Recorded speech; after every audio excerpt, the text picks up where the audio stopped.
So what was the kind of first thing that you made with one of the gang?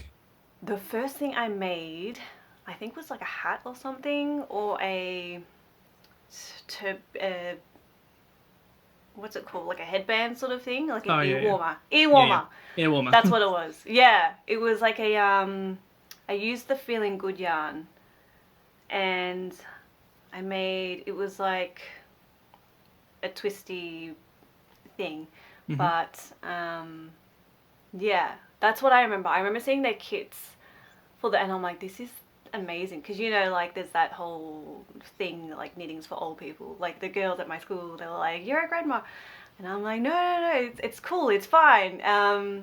Yeah, I think chunky knits have really made things seem like a lot, like made knitting seem a lot cooler. Yeah, more Because accessible, it's and I think yeah. it's different from like the grandma kind of knits because like I know like Mm, the older generation like tend to prefer using like thinner needles. Is probably why you found like mm. 3.75. And I think Yeah.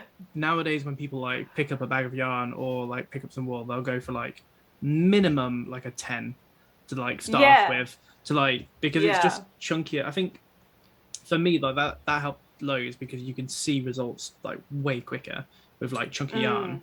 And exactly. I think that It's can be quite satisfying. yeah, it's a generation thing as well. Like we want things like that, like done Yeah. quickly, especially if you grew up obviously with the technology we have today. It's Hmm. just like, yeah, I want to know like this quickly.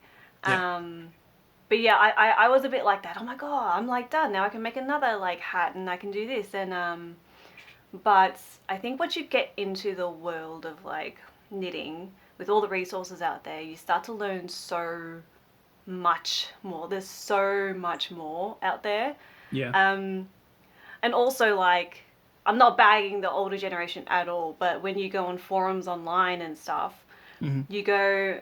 Sometimes I'm trying to find techniques or something that no one knows or no one can figure out, and then I'll go on a forum and full of like much older, much smarter knitters than me, and they will know exactly what I'm talking about. They're like, "Oh, it's this," because they've been doing it for so many years, Hmm. so they just know, and I'm like, "Yeah, yeah, that's exactly what I wanted." So I think we have like so much to learn from them as well. Yeah. But I think that's the Yeah. advantage of the internet is that like Mm. before you would only have like maybe a couple of people telling you their techniques, but now you've got access to the internet and you can see like anyone can like post about how to do a certain stitch, which is like I Yes. mean like I feel like if you get like a stitch book from like maybe the 70s, it's going to have like not even half the amount of stitch book like stitches that you could find in a book that's like out now because Yes.